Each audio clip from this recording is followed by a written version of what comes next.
విశాఖలో జనసేనకు దెబ్బేసిన టీడీపీ కార్పొరేటర్లు. అవును, మీరు వింటుంది నిజమే. విశాఖ నగరానికి సంబంధించి డిప్యూటీ మేయర్ ఎన్నిక విషయంలో ఇద్దరు టీడీపీ కార్పొరేటర్లు గైర్హాజరయ్యారు. 56 మంది హాజరవ్వాల్సిందిగా కేవలం 54 మంది మాత్రమే హాజరయ్యారు. ఆ ఇద్దరు తెలుగుదేశం పార్టీకి చెందినటువంటి కార్పొరేటర్లు. సో ఆ ఇద్దరు వచ్చినట్టయితే జనసేన పార్టీ తరపు నుంచి మరి గోవింద్ రెడ్డి గారు విశాఖ డిప్యూటీ మేయర్గా ఆయన ఎన్నికయ్యేవారు. అసలు ఎందుకని తెలుగుదేశం పార్టీ కార్పొరేటర్లు గైర్హాజరయ్యారు? అసంతృప్తితోనా, లేకపోతే తెలుగుదేశానికి డిప్యూటీ మేయర్ ఇవ్వాలనా? సో రకరకాల డిస్కషన్లు జరుగుతూ ఉన్నాయి రాష్ట్ర వ్యాప్తంగా. ఒక పక్క ఏమో నారా లోకేష్ గారు చాలా సీరియస్ అయ్యారు ఈ అంశం మీద. టీడీపీ రాష్ట్ర అధ్యక్షుడు పల్లా శ్రీనివాసరాజు గారు ఫోన్ చేసి గట్టిగానే మందలించాడు. ఏం జరుగుతుంది, ఏం చేస్తున్నారు మీరు? మనం ఆల్రెడీ జనసేనకి ఇవ్వాలని ప్రభుత్వం నిర్ణయించుకుంది కదా, పొత్తులో భాగంగా డిప్యూటీ మేయర్.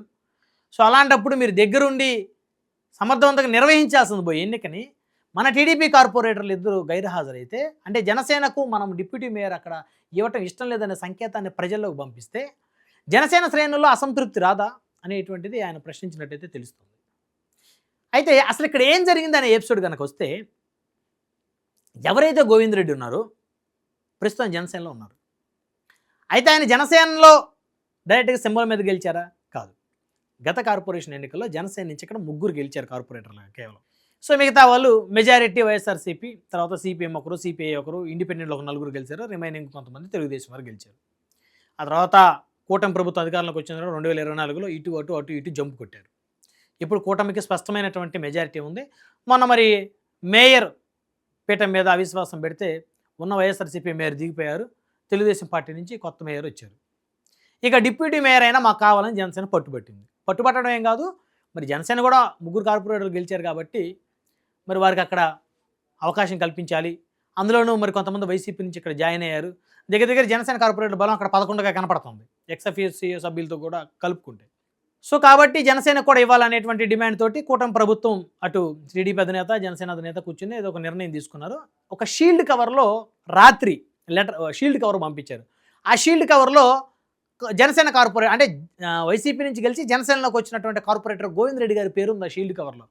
ఆయన్ని డిప్యూటీ మేయర్గా ఎన్నుకోవాలి అని చెప్పేసి, ఇది టీడీపీ, జనసేన, బీజేపీ 3 పార్టీల అంగీకారంతో వచ్చినటువంటి షీల్డ్ కవర్. 3 పార్టీల అంగీకారం ఏంటి? జనసేనకి ఇవ్వాలని. సో ఇంకా జనసేన నిర్ణయం ఏం తీసుకుంది? గోవింద్ రెడ్డి గారికి ఇవ్వాలని. కానీ అక్కడ ఎందుకు జరిగింది? ఇద్దరు టీడీపీ కార్పొరేటర్ ఎందుకు గైర్హాజరయ్యారు? ఈ గోవింద్ రెడ్డి గారు గతంలో వైఎస్ఆర్ కాంగ్రెస్ పార్టీలో ఈయన కార్పొరేటర్గా ఉన్నారు.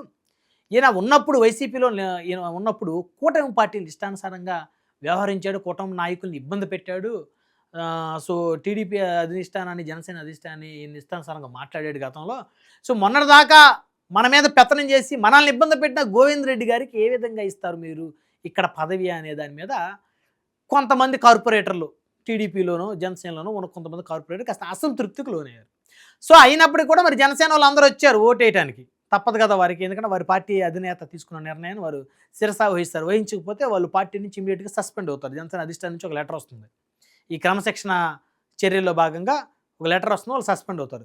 మరి ఆ భయం తెలుగుదేశం కార్పొరేటర్కి ఉందా అంటే, మరి ఉంటే మరి ఎందుకు హాజరవ్వట్లేదు? వాళ్ళు రావాలి కదా. తెలుగుదేశం పార్టీలో జాయిన్ అయిన తర్వాత నువ్వు ఖచ్చితంగా ఆ పార్టీ అధినేత యొక్క నిర్ణయాలని శిరసా వహించాలి. జనసేనలో జాయిన్ అయితే ఆ అధినేత నిర్ణయాలు, వైసీపీ జాయిన్ అయితే ఆ అధినేత నిర్ణయాలు మీరు శిరసా వహించాలి. లేకుండా అక్కడ ఇద్దరు కార్పొరేటర్లు రాలేదు అంటే, ఒకటి పార్టీ మీద వారికి గౌరవం లేకుండా ఉండాలి, లేదా కార్పొరేటరు ఏదైతే మేయర్, డిప్యూటీ మేయర్ అభ్యర్థి మీద తీవ్రమైన అసంతృప్తి అయినా ఉండాలి. కానీ వాళ్ళు ఏం చెప్తారు? మాకు పార్టీ మీద విపరీతమైన గౌరవం ఉంది, మేము తెలుగుదేశం పార్టీ కోసమే పుట్టాం, తెలుగుదేశం పార్టీ కోసమే బతుకుతున్నాం. కానీ మొన్నటిదాకా వైసీపీలో ఉన్నటువంటి గోవింద్ రెడ్డి గారు ఇప్పుడు ఈ పార్టీలోకి రావడంలో మాకు ఇష్టం లేదు, ఇంట్రెస్ట్ లేదు అనేటువంటి దాని మీద గైర్హాజరయ్యారు. కానీ అక్కడ జనసేన ఎమ్మెల్యే పంచకర్ల రమేష్ బాబు గారు కొద్దిసేపు క్రితం మీడియాతో మాట్లాడుతూ ఖచ్చితంగా రేపొద్దున జరుగుతుంది మళ్ళీ ఎన్నిక, రేపొద్దున అందరూ వస్తారని చెప్తున్నారు. అదేవిధంగా అధికారులు కూడా రేపు అంటే మంగళవారం అంటే మే 20వ తారీఖున మళ్ళీ ఈ యొక్క ఎన్నికలు నిర్వహించడానికి అందరూ కూడా అధికారులు కూడా సన్నద్ధమయ్యారు.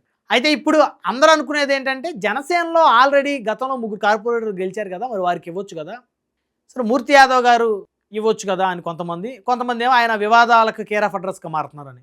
సరే మరి ఇంకొంతమంది బీశెట్టి వసంతలక్ష్మి గారు ఉన్నారు కదా, మరి వారికి ఇవ్వచ్చు కదా అని. ఇంకో కార్పొరేటర్ ఉన్నారు కదా, వారికి ఇవ్వచ్చు కదా అని. అంటే ఇక్కడ ఏం నడుస్తూ ఉంది? ఎవరికి నచ్చినట్టు వారికి ఇవ్వటానికి అధిష్టానం ఒక నిర్ణయం తీసుకుంటుంది. మళ్ళీ ఇందులో కూడా లాబింగ్లు ఉంటాయి. ఎవరైతే లోకల్గా ఉన్న ఎమ్మెల్యేలకి, ఎంపీకి దగ్గరగా ఉంటారో సో వారికి ఎక్కువ పదవులు వరించేటువంటి అవకాశం ఉంది. ఇవన్నీ కూడా అధిష్టానానికి తెలియదు. ఏ పార్టీ అధిష్టానానికి కూడా పూర్తిగా ఒక కార్పొరేటర్ స్థాయి నాయకుడి మీద పూర్తిగా అవగాహన ఉండదు. అక్కడ వారు లోకల్‌గా చెప్పిన ఎమ్మెల్యేలు, ఎంపీలు చెప్పినటువంటి దాన్నే కన్సిడర్ చేస్తారు. సో కాబట్టి స్థానికంగా మున్సిపల్ చైర్మన్ అవ్వాలన్నా, మేయర్ అవ్వాలన్నా ఆ జిల్లా మంత్రితో సాన్నిహితంగా ఉండాలి. లోకల్ ఎమ్మెల్యేతో సాన్నిహితంగా ఉంటేనే వారికి నామినేటెడ్ పదవులు వచ్చేటువంటి అవకాశం ఉంటుంది. సో నామినేటెడ్ పదవులైనా లేకపోతే వారికి కార్పొరేటర్లు, మేయర్లు, డిప్యూటీ మేయర్ల అవకాశమైనా లేకపోతే కౌన్సిలర్లు, మున్సిపల్ చైర్మన్, వైస్ చైర్మన్ అయ్యే అవకాశం ఉండాలంటే స్థానికంగా ఉన్నటువంటి ఎమ్మెల్యేలు, ఎంపీలతో సఖ్యత లేకుండా మేము డైరెక్ట్గా పార్టీకి లాయల్టీగా ఉన్నాం, పార్టీకి మేము విధేయులుగా ఉన్నామంటే వర్కౌట్ అవ్వదు. సో ఇక్కడ ఏదేమైనప్పటికీ కూడా టీడీపీ కార్పొరేటర్లు చేసింది మాత్రం తప్పు. ఒకవేళ గోవింద్ రెడ్డి గారు వైసీపీలో ఉండి అనేక ఇబ్బందులు గతంలో పెట్టినప్పటికీ కూడా సో ఇప్పుడు ఆయన జనసేన కండవా కప్పుకున్నారు కాబట్టి ఆయన జనసేన కార్పొరేటరే, ఖచ్చితంగా మీరు ఆయనకు మద్దతు ఇవ్వాలి. ఇప్పుడు అలా అనుకుంటే చాలామంది వైసీపీ నుంచి తెలుగుదేశంలోకి వచ్చిన నాయకులకి చంద్రబాబు నాయుడు గారు రెడ్ కార్పెట్ వేశారు వాళ్ళందరికీ. సో మరి అందరూ యాక్సెప్ట్ చేశారు. జనసేన యాక్సెప్ట్ చేసింది, బీజేపీ యాక్సెప్ట్ చేసింది. ఎవరు కూడా వద్దని అడ్డు తగలేదు. ఎందుకంటే అక్కడ అధిష్టానానికి సంబంధించిన ముగ్గురు నేతలు ఒక నిర్ణయం తీసుకుంటారు. కానీ ఇక్కడ పరిస్థితి వైసీపీలో ఉన్నటువంటి ఆ గోవిందరెడ్డి, అదే గోవిందరెడ్డి గారు తెలుగుదేశం పార్టీలోకి వచ్చి తెలుగుదేశం డిప్యూటీ మేయర్గా గోవిందరెడ్డి గారు ఎన్నికైతే అవుతామని ఆయన ముందుకొస్తే ఈ తెలుగుదేశం కార్పొరేటర్లు బహుశా మరి గైర్హాజరు అయ్యి ఉండేవారేం కాదు. సో కొంత చర్చ నడుస్తుందంటే లోకల్గా గతంలో YSR Congress party deputy mayor పదవి కాపులకి, యాదవులకి ఇచ్చింది. సో ఇప్పుడు కూడా కాపుల్లో కానీ యాదవుల్లో కానీ ఇవ్వాలి. కాపులు ఇస్తే బీసీటీ వసంతలక్ష్మి గారికి ఇవ్వాలి, యాదవ్లో ఇస్తే మూర్తి యాదవ్ గారికి ఇవ్వాలి. సో ఎందుకంటే జనసేన డిప్యూటీ మేయర్ జనసేనకు అనేది డిక్లేర్ అయిపోయింది కాబట్టి మరి ఆ రెండు సామాజిక వర్గాల నుంచి వారు ఉన్నారు కాబట్టి వారు ఎవరికొకరికి ఇవ్వాలి. గతంలో వైసీపీ కూడా అలానే ఇచ్చింది అనేది చర్చ నడుస్తుంది. మరి గోవింద్ రెడ్డి గారు రెడ్డి సామాజిక వర్గం, అందులోనే ఆయన కొత్తగా వచ్చారు, వైసీపీ కార్పొరేటర్, ఆ సింబల్ మీద గెలిచి ఇందులోకి వచ్చాడు ఆయన. సో ఇందులోకి వచ్చిన ఆయనకి ఎందుకు అంత ప్రయారిటీ ఇస్తున్నారు? మరి ముందు పార్టీలో ఉన్నటువంటి నేతలు ఉన్నారు కదా, వాళ్ళకి ఎక్కువ ప్రయారిటీ ఇవ్వాలి కదండి. అంటే వాళ్ళ యొక్క ఆర్థిక, సామాజిక క్యాపబిలిటీని కూడా పార్టీ అధిష్టానం చెక్ చేసుకుంటుంది కాబట్టి మరి గోవింద్ రెడ్డి గారిని ఎంపిక చేసినట్టుంది. మరి ఆయన ఏ బేసిస్ మీద ఎంపిక చేశారనేది అది పార్టీ అధిష్టానానికి, లోకల్గా ఉన్నటువంటి జనసేన ఎమ్మెల్యేలకి, అక్కడ ఉన్న పంచకర్ల రమేష్ బాబు గారికి, అదేవిధంగా వంశీకృష్ణ యాదవ్ గారికి, సో వాళ్ళకి మరి ఏ విధమైనటువంటి బాండింగ్ ఆయనతోటి గోవింద్ రెడ్డి గారితో ఉందో, వారి మధ్య ఏ కమిట్మెంట్స్ ఉన్నాయో తెలియదు. కానీ మొత్తానికి ఆ నిర్ణయం తీసుకున్నప్పుడు ఇంకా ఖచ్చితంగా కూటమిలో ఉన్నటువంటి పార్టీలు ఆ నిర్ణయాన్ని శిరసావహించాల్సినటువంటి అవసరం ఉంది, బాధ్యత కూడా ఉంది. కానీ ఇలా గైర్హాజరు అవ్వటం ఏదైతే ఉందో అది రాష్ట్ర వ్యాప్తంగా అది ఎలా పోతుందంటే అంటే జనసేనకి డిప్యూటీ మేయర్ ఇస్తే కావాలని తెలుగుదేశం పార్టీ అసూయతోటి ఆ పదవి కూడా మాకే కావాలని చెప్పేసి గైర్హాజరు అయ్యారనేటువంటి ఒక ఇండికేషను రాష్ట్ర వ్యాప్తంగా ఆల్రెడీ ఇప్పటికీ చాలా వరకు పోయింది.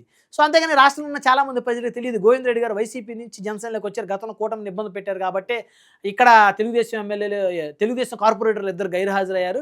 అందులోనూ వైసీపీ ఒక కాపుకి, ఒక యాదవ్కి డిప్యూటీ మేయర్ ఇచ్చింది. సో ఇప్పుడు ఆల్రెడీ జనసేన కండవా సింబల్తో గెలిచినటువంటి కాపుగా బీసీటీ వసంతలక్ష్మి గారు ఉన్నారు, యాదవ అభ్యర్థి కార్పొరేటర్గా మూర్తి యాదవ్ గారు ఉన్నారు అనేటువంటి అంశాలు రాష్ట్ర వ్యాప్తంగా ఉన్నటువంటి సామాన్య జనానికి చాలా తక్కువ తెలుసు. కాబట్టి అక్కడ ఇంత డిస్కషన్ నడుస్తుంది అనేది చాలా తక్కువ తెలుసు.